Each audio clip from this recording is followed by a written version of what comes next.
Hello, my name is Ashley Niemeyer, and I will be discussing job element method analysis.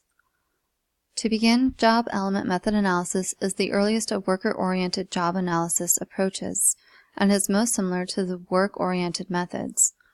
It was developed by Ernest Primoff in 1958 and focuses on work behaviors and the results of behaviors. Element is described or defined as a combination of behaviors and associated evidences. There are three primary elements. The first, cognitive elements, include such items as recognizing tools and their uses, reading blueprints and computing means and standard deviations. Second is psychomotor elements, which includes the ability to sense and perceive, and to carry out simple to complex motor actions. Examples of this are operating an electric drill or a chisel, or piloting a jet fighter. Lastly, work habits refer to collections of behaviors that are more motivational in character.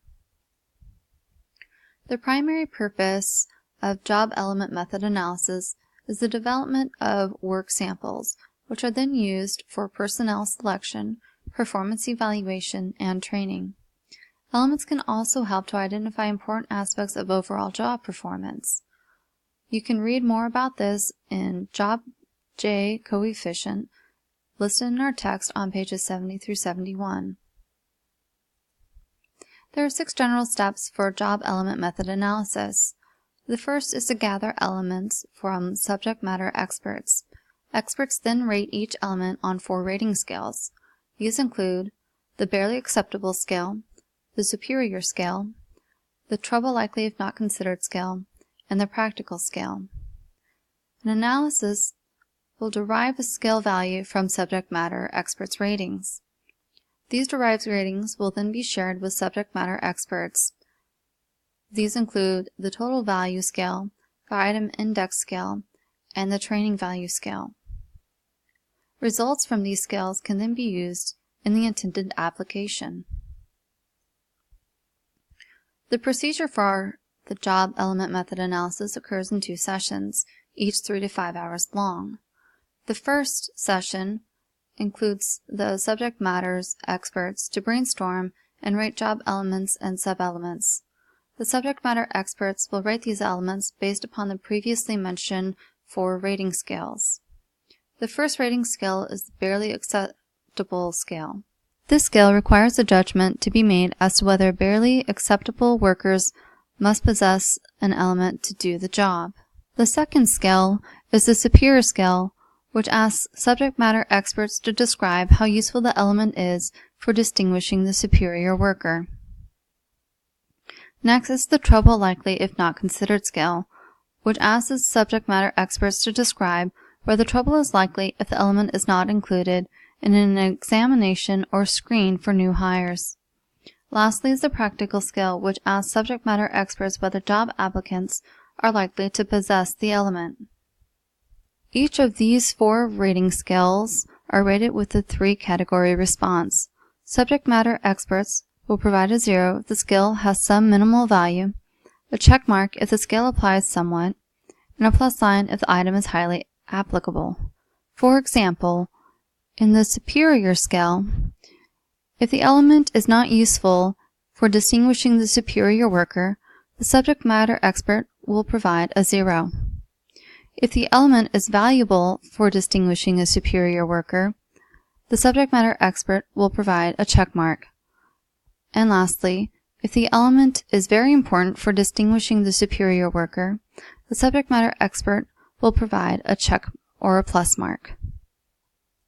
Responses will be analyzed and prepared for session 2 from these 4 rating scales. In session 2, the analyst will evaluate and combine the above element ratings into 3 new rating scales. These are known as the derived scales and include the total value scale, the item index scale, and the training scale. The total value refers to the value of the element in differentiating abilities of applicants for a job. The item index scale refers to the extent in which an sub-element is important in the content of a test. Lastly, the training value scale refers to the value of the element in training. Results from these scales will help to identify critical elements or sub-elements that are important for developing a test for the intended application. An example of the job element method analysis applied was from Primoff in 1958 when doing a job analysis and selection of inspectors in the federal coal mining. In the study, applicants were assessed who demonstrated competence in necessary job elements for the federal coal mine inspector position, regardless of how they acquired their competence. Overall, there were 32 elements identified by the subject matter experts. Just a few of these included physical fitness for working in mining, stamina for working in mining, and the ability to interpret written instructions and regulations. Tests were assigned to evaluate each of these elements respectively, and a group of inspectors interviewed the applicants based on these elements. Overall scores were derived from written test scores and the credit awarded to the applicants based on these interviews. Some issues and concerns to keep in mind for the job element method analysis. First, there is no evidence to support that the complex formulas for the derived scales are in fact necessary. Secondly, there are some legal issues to keep in mind when screening applicants in regards to the elements based upon the subject matter experts' judgments. Some advantages of the job element method analysis are that it focuses on observable behaviors rather than abstract mental states. It also uses work habits as elements. Lastly, some of the disadvantages of this method are that it avoids mental states, which can have negative impact on applicants in the long run. Because they lack focus on cognitive processes and states, this method could possibly miss certain abilities such as perceptual speed and verbal reasoning.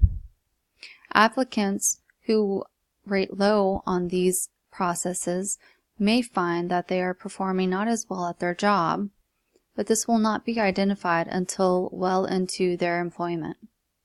Lastly, the job element method analysis does rely heavily on subject matter expert judgments. This concludes my presentation. Thank you so much for listening.